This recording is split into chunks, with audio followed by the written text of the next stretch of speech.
Well, welcome back to a new video. Happy New Year. Yeah, just popped down to Goodwood in the car. It's flipping awesome, this thing. It really is. It's quite hard to describe, really. It is quite different to the old car, obviously, in many reasons, many ways. But I think probably what's impressing me the most at the moment is how composed it is on our roads at the moment. The ride is incredibly compliant. It's really quite surprising. And then, you've got effortless torque, effortless performance whenever you want it. Yeah, it's a bit of kit, proper bit of kit. Yeah, welcome back to the channel. I shot that video a little while ago now. That was back in March, and it's now the middle of May. I had planned to put something out a bit sooner than this. Apologies for that. It's been a busy few weeks. It's been a busy winter. The car is obviously still here, still going very well. And yeah, I thought I'd go over some of the changes I've done to it over the winter, upgrades, that kind of thing. You might be thinking, well, crikey, what sort of upgrades is this thing going to need? Well, I spent 17 years or so kind of optimizing the last car, and I wanted to put a lot of those changes into this before I went on track with it, did anything too serious, that kind of thing. Otherwise, I know I would just end up being frustrated by what I perceive as the limitations of a standard car now. So yeah, that's kind of the idea. So yeah, I'll just rattle through a list of bits and pieces that I've done, and I'll throw some pictures in as well, and maybe a little bit of onboard video towards the end, although it's nothing too exciting, but give you a flavour of the things to come perhaps. So yeah, I guess we'll start off with the slightly more visible, slightly more obvious things, such as the Vesterman carbon half doors and carbon tonneau. So we've got half doors on here, obviously one on the other side as well, and the tonneau cover. These are really good. It was a bit of a challenge fitting these. On the last car I had the same things as well, but on the last car I didn't really mind kind of drilling extra holes and using bolts and things like that, whereas with this I'm really reluctant to make any irreversible changes to it, such as drilling holes. So I had to get a bit creative with how to fix it. So on the front I made some kind of sort of like Z-shape clips which kind of hold it in place on the scuttle. There's various bits of rubber as well protecting surfaces, and on the back it's just held in place with the harness bolts, and with the half doors, again with the old car, they were held in place with sort of screws and fixings. This one not so much, but actually with this cage they're kind of held in place quite tightly anyway, so it's not too much of an issue. And on the back they're held in with sort of some Velcro and bits and pieces, so it's actually surprisingly sturdy. It works really well. And yeah, if you ever get the opportunity to drive one of these cars with these panels in, it's really nice. You feel really enclosed. Takes a lot of the buffeting and the wind out of it, and it's kind of, yeah, it's very race car, which, let's be honest, this is very much the theme for this particular car. So that's one thing. What else? So we've got upgrades to the lights, LED headlights. So these are actually the Just Add Lightness lights, but they are identical to the ones from Caterham, except they don't have Caterham written on them, and they're a few £100 cheaper. So I'll take that any day of the week, thank you very much. They are very good, very effective, and if you have just side lights on, it's kind of like having daylight running lights. Just a bar in the middle is illuminated, and yeah, they're really nice. I think they work well on this kind of car. I was always reluctant of these kinds of upgrades on the old car. I didn't really feel it was in keeping with the age of the last car, but obviously this is brand new, up to date, current generation car. So along with the front lights, I also have done the rear lights. So there we go. We've got the Caterham LED lighting kit on the back, tail lights obviously, and that is the number plate light and the reverse light as well. Previously this car didn't have a reverse light. In fact, you can see, normally on the rear you'd have a spot there and there for your fog and your reverse lights. This had neither. It did actually have a rain light sort of wired in as a fog light, but it didn't have a reverse light. So that's a nice sort of bonus, I suppose. So yeah, so that's sort of the obvious things you can see from the outside. The other things I've done, starting sort of under the bonnet, I guess, steering rack. So this now has the quicker steering rack on it, the 22% rack. You can't really see anything here, but this is the steering rack I had on the old car. I had it rebuilt by Killian Clinton in Birmingham. They did a superb job with it. It's better than new. These steering racks, I don't think they're particularly well made, I've got to be honest. They have a tendency to have play, particularly on the left hand inner tie rod. But yeah, this is superb now, better than new. And it doesn't make a huge difference to the way it drives. It's like a lot of these changes, it's just a little optimization, and it makes the steering just a little bit quicker, a little bit more, you think and it goes kind of thing. So that's one thing. And the other thing under the bonnet is put an Odyssey gel battery. Well, it's not gel, it's AGM, I think. But that means I don't have a lead acid battery, and I don't have to worry about the acid leaking anywhere and making a mess. And I could have gone for a lithium battery. That's a whole kind of another topic, but frankly, I don't even want to go near them. I just think they're too much of a fire hazard. They're too much of a risk. So it's not for me. So we've got the Odyssey in there now, and I've also removed the heater. You really don't need it in this car. There's so much heat that comes off the engine, the exhaust, comes into the cockpit. It's plenty hot enough without that. Thank you very much. So yeah, bit of weight saving, I suppose, with taking the heater out, which is always good.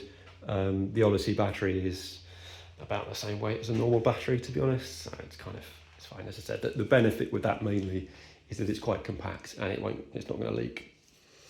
And then front brakes have had a bit of an upgrade. So there wasn't particularly anything wrong with the old discs. They were a little bit rusty on the bells and the inside faces, which I didn't like. Come on, this is me, it's got to look good. So yeah, we've got new discs, and I've also put new pads in as well. The standard pads with these brakes, in my opinion, are absolutely terrible. In fact, it's not just my opinion, other people echo that as well. So I've got Padgett RS14s in the front now, which is what I ran on the old car. I love these pads. You can beat on them all day long on a track. They will not fade, and they're just incredible. You've got unlimited braking potential with these things. They're superb.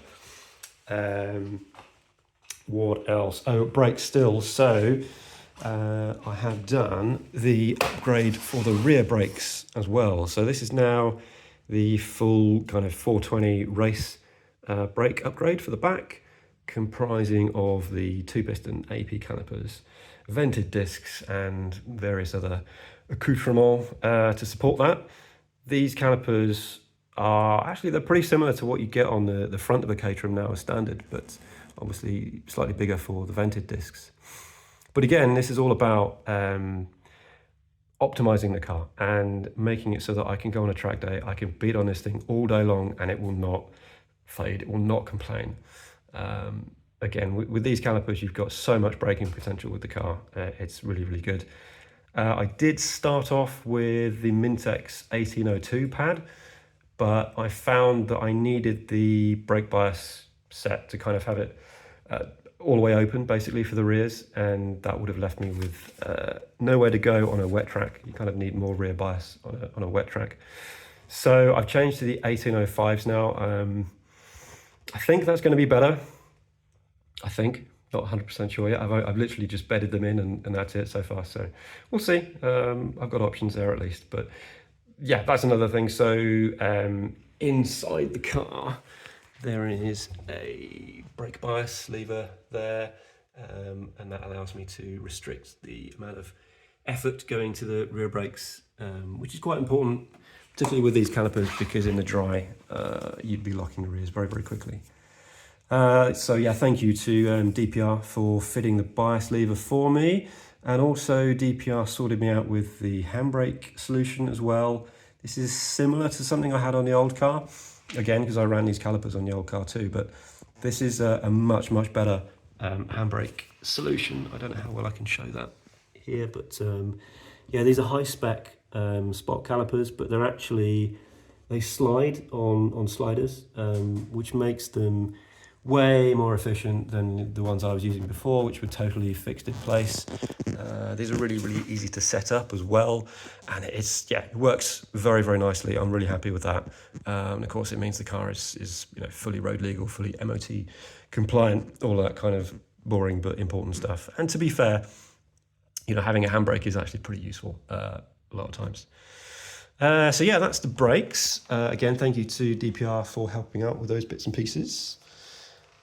And then inside, what else have we done? So I did change the steering wheel last year. I might not have talked about it, but that's actually the steering wheel off my old car, which is why it's got yellow stitching on. But I thought that was a nice kind of thing to keep and use on this one. I spent ages getting my V-Box fitted. So the V-Box lives in the car. It's under the dashboard. You can just about see it at the back there. It's all neatly wired in. Probably can't see a lot there, but it's all plumbed in. Spent ages doing that. I've got the OLED on the dashboard, and the camera is, as usual, up on the top there. I also spent ages making a new scene for the video. They call it a scene. It's the overlay graphics, basically. And I made it so that all the gauges on the scene match the gauges on the car, because why not, right? I've clearly got too much time on my hands to spend doing graphic design and all that kind of stuff, right? But yeah, I like it. It's cool. It looks great. So the V-Box was one thing. What else? We got the passenger seat. That's the low back tilt seat I had in the old car. So on the odd occasion where I do take a passenger out, that works well because it fits under the tonneau, so I've not got to swap a seat or anything like that. And then I also made some changes to the dashboard layout as well. So I ended up with 3 blank switches, or kind of 2 blank switches, I guess. So I've got one of these style switches for the V-Box, turn that on and off. That's sort of nestled under there. And yeah, I had these spaces here basically. So I'd lost the heater switch and the wiper switch and the washer switch. Those are things that the car no longer has, or in fact never had, in terms of the wipers and washers. But rather than leaving the fog and the hazard switch buried under the tonneau all the way over there, I thought, well, let's move them somewhere more practical. So I made some loom extensions and yeah, relocated them here. So I think that's nice. I like that. And also for the V-Box, I've got a USB Type-C socket on the dashboard now. I'm not sure if you can see that. I'll put a picture up if not. But that means I can plug in a USB stick there to log to record to, rather than having to faff about under the dash with a SD card trying to fit that in. So I thought that was a nice quality of life improvement as well. So that's it in terms of upgrades and changes. I'm really pleased with the car now and how it's driving, and it's much more in line with how the old car responded. The chassis, the setup of this car is better. I'm going to say that, I think that's clear. I think I ran the old car too stiff. These race dampers, effectively there are 300 spec race dampers, so they're not the current generation used with the slicks, but they're surprisingly, yeah, as I've said initially, that they're actually quite compliant, and the ride quality is really quite good. And I think there's a little bit more roll in the car, but that isn't necessarily a bad thing. Obviously, you're getting weight transfer to the outside wheels that way, and yeah, I don't know. The handling is just it's on point. at the minute with this car. I'm really pleased with it. I cannot wait to get it on a track day, and that is kind of, it's almost the next thing on the list. The two next things on the list, in fact, are actually a couple of extra boxes from Race Logic for the V-Box. So I have a brake pressure sensor. Again, thank you DPR for fitting that for me. So I've got a brake pressure sensor that I can log with. I used to log that on the old car, but I currently don't have a way to get that on the CAN bus network and being logged by the V-Box. So Race Logic do a couple of extra boxes, reassuringly expensive, of course. But anyway, I'll be able to log the brake pressure and a whole bunch of other things that I might want to, such as oil temp and oil pressure, that kind of stuff. So I want to do that. That's maybe less critical for doing a track day than other things. The other important thing I want to get done is an optimization that DPR can do for the gear shift. It just makes the shift operation a bit lighter, and it is another change that kind of helps with the longevity of the gearbox. Just makes the shifts a little bit easier on the gearbox, and you know, that's going to help in the long run. That's going to help reduce the maintenance bill on the gearbox. Yeah, so again, I think that's a worthwhile change to make before I do a track day. But yeah, that's kind of where we're at. As I say, just continue to be really, really pleased with it. I've done nearly 1,000 miles with the car this year, just on the roads, testing, getting used to it, you know, meeting up with friends, going for drives on a Sunday morning, that kind of thing. You know, it's typical Caterham life, right?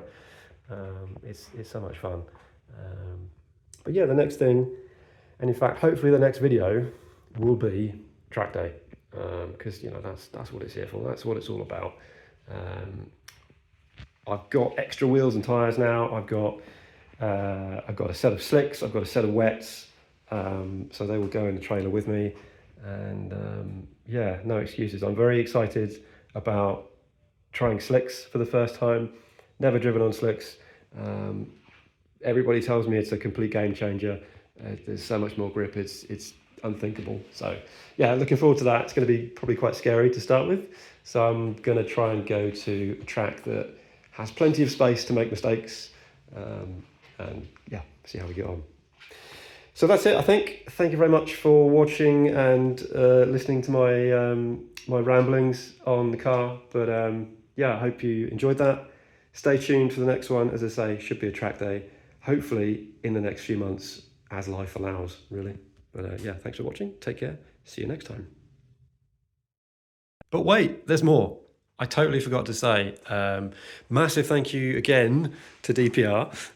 They did the corner weighting and geometry on the car, and that's one of those things that really does make a really big difference to how the car handles, how it behaves, and yeah, again, that's it's just made such a big difference.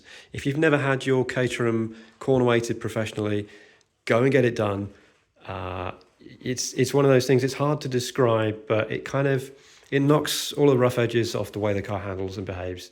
So yeah, again, thank you to DPR for your continued support and the work you do on the car. It's massively appreciated. And if you've got a Caterham and you need work like that doing, go and speak to them. They are the boys.